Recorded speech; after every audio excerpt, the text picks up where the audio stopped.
Olá, ouvintes do Gato Preto Cast. Sejam muito bem-vindos a esse que é o nosso espaço para compartilhar experiências de incentivo à leitura que acontecem na Rede Estadual da Educação de São Paulo.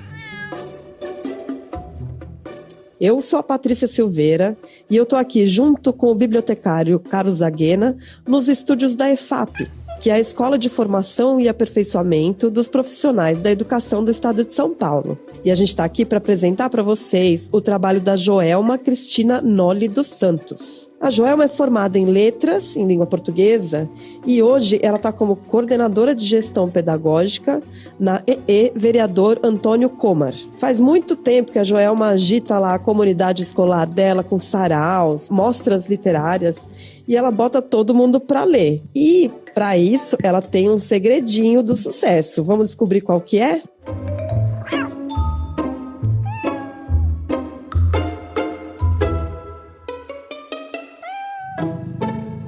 Olá a todos, olá Joelma, muito obrigado pela sua participação aqui no nosso podcast. Muito obrigada, eu que agradeço, Carlos, pela oportunidade. E lembrando aqui do nosso projeto do Gato Preto Cast, a gente sempre fica muito atento e interessado em promover boas experiências, não só de leitura, mas a gente também se expande para a área de artes, as outras linguagens. Lembrando também que a gente evidencia muito que essas práticas elas não são meramente curriculares, não são meramente conhecimentos técnicos, acadêmicos, mas uma experiência de vida, né? Uma experiência que nos dá mais recursos para ter um entendimento sobre nossas vidas, sobre nossas experiências, relacionamentos, cidadania, é uma coisa muito mais ampla.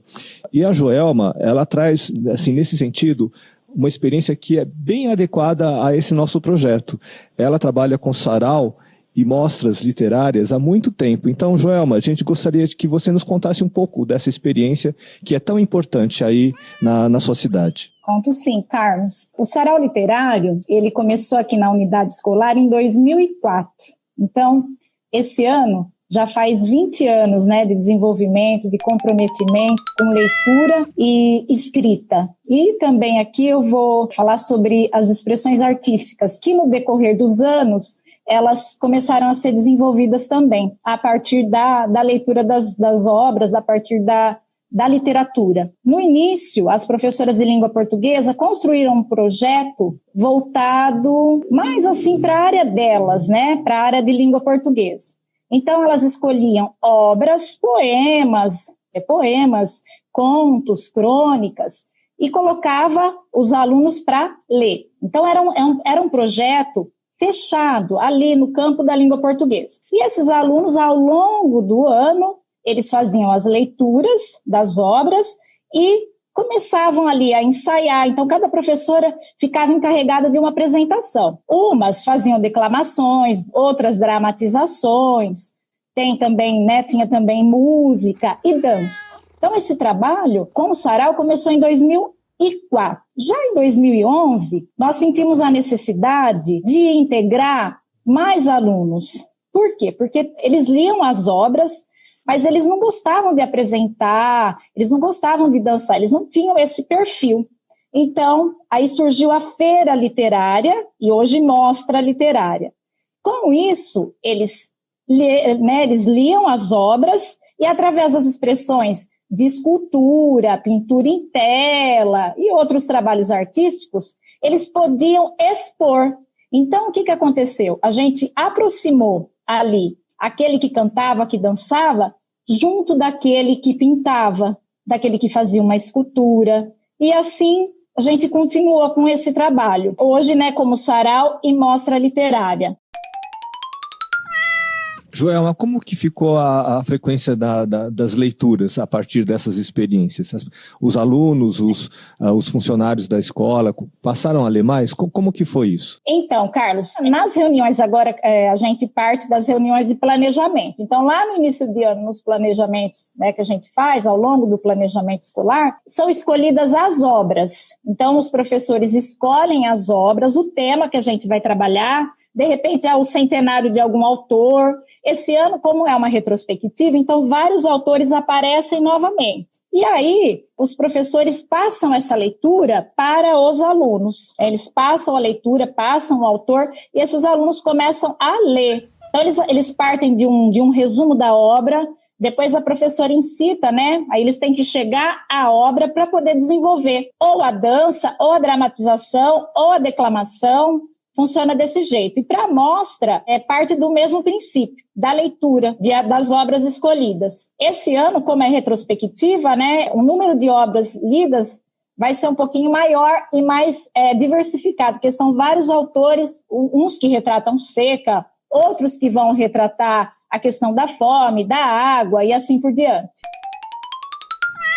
Joelma, quais foram os autores que vocês já trabalharam e quais as expressões que surgiram a partir da leitura desses autores? Carlos, nós já trabalhamos as poetisas brasileiras, né? Então, Cecília Meirelles, nós trabalhamos os poetas, os artistas, né, que falam do sertão, do Nordeste, então Graciliano Ramos, José Lins Rego, Raquel de Queiroz, Jorge Amado, Vinícius de Moraes. Joelma, conta um pouco dos trabalhos que foram desenvolvidos pelos alunos a partir da leitura desses autores. Carlos, a partir da leitura das obras, as professoras, elas organizam as apresentações do sarau. Então, a professora escolheu lá Iracema do José de Alencar e os alunos, eles vão fazer uma dramatização do livro, né, em forma de uma peça teatral. Então, ela organiza um roteiro, um cronograma, um roteiro, e esses alunos, eles conhecendo a obra, lendo a obra, eles organizam a encenação.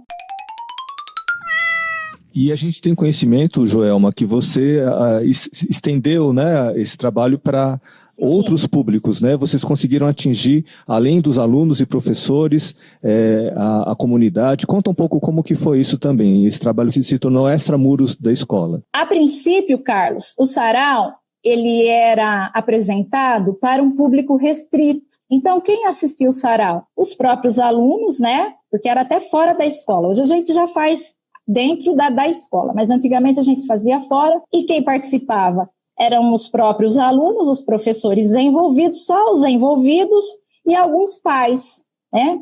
E o sarau, ele tomou uma proporção na cidade, porque é interior de São Paulo, e você sabe que não existem muitos eventos culturais. Então, a partir disso, aguçou a curiosidade da comunidade local. Então, todo mundo queria assistir esse sarau tão falado, né, tão bonito, porque eles viam a movimentação das crianças ensaiando, porque a gente fazia isso, só que a gente não fazia na escola, era na câmara da cidade, então a gente rodava a cidade para chegar. Então, isso fomentava a curiosidade. Aí nós passamos a apresentar o sarau na escola, envolvendo a comunidade local, os pais, um maior número de pais, porque nós agregamos ao sarau a mostra literária. Então, os pais, eles assistem, né, a mostra, assistem ao sarau literário, às apresentações, às declamações e dramatizações, e visitam os trabalhos realizados a partir das leituras das obras. Então, a gente agregou um público maior. Nesse público, o que a gente tem também hoje? Nós temos o envolvimento dos alunos da educação especial, que para a gente faz uns 4, 5 anos que esse público, que aqui na nossa escola nós temos sala de recurso. Então, essas crianças, elas leem as obras adaptadas, junto com as professoras especialistas da educação especial, e também apresentam os trabalhos ou de uma forma, né, de apresentação ou dentro da mostra literária. Então, ficou assim, ó, o público ficou bem abrangente. São pais, são alunos, a comunidade local. Nós convidamos também as outras escolas e EMEIs da cidade. Então, seguindo um cronograma, um roteiro, nós trazemos para a escola outros públicos de diferentes idades, dependendo do tema, aí a gente escolhe o 4º ano da outra escola, o 5º ano, aqueles que vão entender, né, o desenvolvimento do sarau. Então, todos são contemplados. Joelma, eu entendo que se tornou um verdadeiro evento cultural da cidade, é uma coisa assim, né? ele, assim, foi tão motivador que as pessoas, elas ligam na escola para perguntar, mas quando que é que a gente quer assistir, né? E aí a gente faz os convites e integra toda a população dobradense. A escola não tem, assim, um espaço tão amplo para trazer mais pessoas, por exemplo, de outras cidades. E aí a pessoa que está ali assistindo ou vendo algum trabalho da mostra acaba aqui sendo incentivado a ler, a conhecer as obras que aparecem na mostra e no sarau. Joelma, uma coisa que a gente procura prestar muita atenção e valorizar é a experiência leitora como uma experiência de vida, né? Assim, algo que realmente, assim, tem o poder de contribuir na vida das pessoas, né? A leitura como uma experiência de vida. Você percebe isso no seu público? Como é que você sente isso? O Carlos, muitos alunos que não gostavam de ler, e professores também, viu? Eles passam, através do sarau e da mostra, a ser motivados à leitura. Então, o sarau e a mostra atinge até o desenvolvimento das habilidades socioemocionais, porque são obras que, por exemplo, vai falar do Nordeste e a pessoa veio de lá, não conhece obra nenhuma. Aí, a partir do sarau, lá eles começam a ler Vidas Secas. Vidas Secas é o que mais incita, né, essa prática de leitura. De uma leitura que não existia e passa a existir. Porque é uma literatura que parece representar a realidade de muitas famílias, né? Da história de muitas famílias. É assim que você observa esse impacto da leitura. Isso, é próxima, é uma literatura próxima do contexto que eles ou viveram ou vivem. Então a gente atrai, com isso nós construímos o que a gente tanto espera, né, num mundo tão tecnológico, que é a questão da leitura e, consequentemente, a escrita, viu, Carlos? Que a partir daí, eu tenho até uma aluna aqui, que já é ex-aluna, que ela começou a desenvolver, ela escreve poemas. Foi a partir do nosso incentivo aqui, né, da escola, porque ela não tinha nenhum.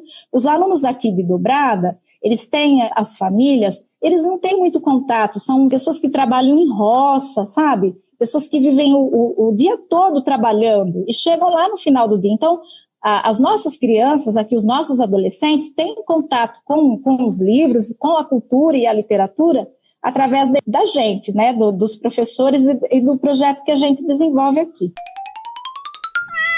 Então, talvez na cidade de Dobrada, o único acontecimento cultural significativo seja esse sarau que vocês promovem? Tem mais ações além dessa atividade, Joelma? Ô, Carlos, faz uns 2 ou 3 anos, que a gente também se preocupa muito com o ensino médio. Você sabe que os adolescentes, eles fogem da literatura, fogem dos livros, e eles preferem o celular, a tecnologia. Então, nós criamos, isso quem faz quem apresenta é o supervisor de ensino. Ele teve um ano que nós trabalhamos a Semana da Arte Moderna.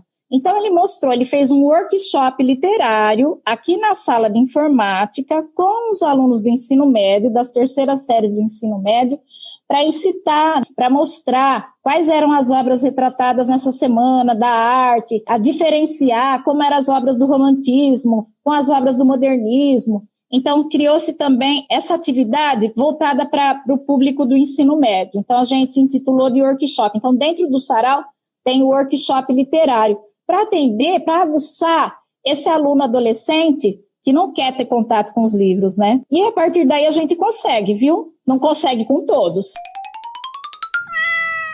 Joelma, conta um pouco como é a resposta desses alunos a esse tipo de atividade. O que resulta, o que acontece? Existem ali dentro dos roteiros que as professoras preparam, um produto final. Então, no final do sarau e da mostra literária, os alunos escrevem ali se eles gostaram, é tipo uma enquete, se eles gostaram do tema desenvolvido, o que eles não gostaram, se houve assim uma vantagem ou uma desvantagem, quais são as sugestões para os próximos anos de leitura, de apresentação, de expressão artística. Então, nós seguimos esse rumo aí, esse caminho. Então, eles leem, tem os que leem, porque eles fazem parte das apresentações, das declamações. Esses que fazem parte, eles compartilham, né? E os outros alunos passam, eu não vou falar todos, né? Mas muitos deles que nunca leram passam a fazer parte, né, a ler, porque eles querem, no ano seguinte, apresentar alguma obra, eles querem pintar alguma tela relacionada à obra. Então, é assim. Então, assim, quando eles são abordados de uma maneira adequada, de uma maneira atraente, a leitura acontece. É meio isso, né, Joelma? Isso. Parte do professor, Carlos. É o professor que tem que aguçar. Então, o professor que é leitor, ele consegue aproximar mais os alunos. Então, a gente parte dos professores de língua portuguesa e depois vai integrando os outros componentes para a leitura, porque assim fomenta-se um maior número, né, o desenvolvimento de um maior número de alunos lendo. Ontem mesmo eu conversei nas ATPCs com os professores e eu vou ter o envolvimento esse ano dos professores de geografia, de história, de sociologia, de filosofia, de matemática.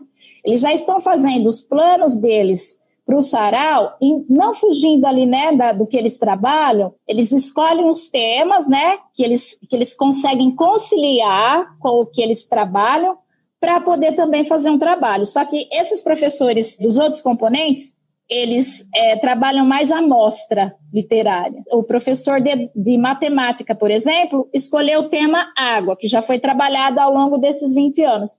E a partir do que ele explica lá em sala de aula, ele vai pedir ali um trabalho, uma elaboração de gráfico, de cartazes relacionados ao tema que foi apresentado. E acontece em novembro, é isso, né? Agora em Carlos, novembro vai acontecer o próximo sarau. O próximo sarau, na primeira semana de dezembro, por conta das avaliações do Saresp, do Provão Paulista. Então, preferimos escolher a primeira semana de dezembro, que fica mais tranquila, para a gente poder tirar da sala, né? Fazer os ensaios finais. Então, primeira semana de dezembro. Então, para quem quiser conhecer, né, na cidade de Dobrada, né, Joelma, na primeira semana de dezembro.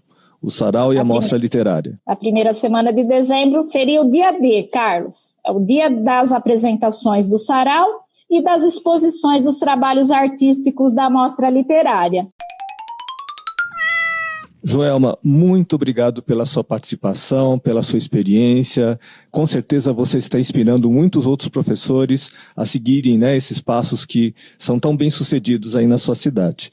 Tá? A gente agradece muito e a gente sempre finaliza as nossas conversas, Joelma, perguntando qual o seu livro de cabeceira. Você agora como leitora, qual o livro que foi muito importante e que impactou a sua vida? Como uma dica aqui para quem nos ouve. Ô Carlos, essa pergunta para mim assim me deixa bem emotiva, porque na época que eu estudava, a quinta série, antiga, hoje 6º ano, quinta série, as professoras de língua portuguesa, elas pediam para as mães comprarem o livro, porque a gente não tinha acesso, né? Não existia esse número de livros que a gente tem de fácil acesso.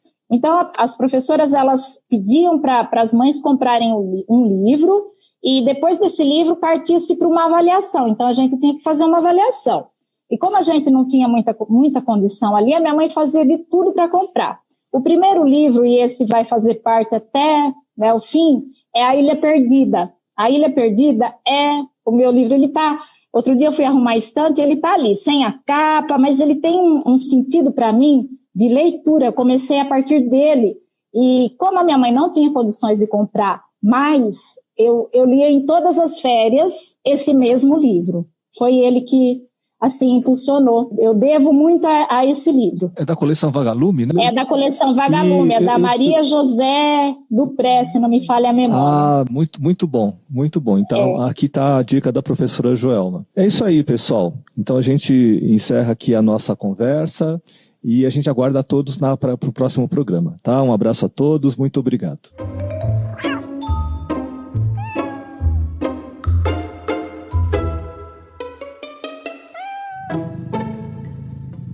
Então, pessoal, essa foi a Joelma, que a gente trouxe para vocês conhecerem, porque a gente acredita que a partir da troca de experiências e ideias, todo mundo pode se beneficiar, né? A gente entende que conhecer o trabalho da Joelma e de tantos outros entrevistados que a gente já trouxe aqui para vocês, e ainda vai trazer aqui no Gato Preto Cast, essas histórias podem inspirar vocês e outras pessoas na rede a fazerem os seus próprios projetos de incentivo à leitura.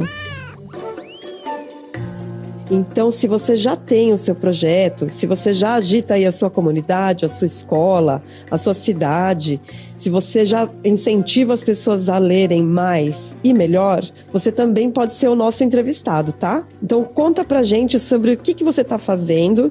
Você pode escrever pra gente no e-mail nucleodebibliotecacre@educacau.sp.gov.br. E é isso aí, até o próximo episódio, pessoal. Valeu!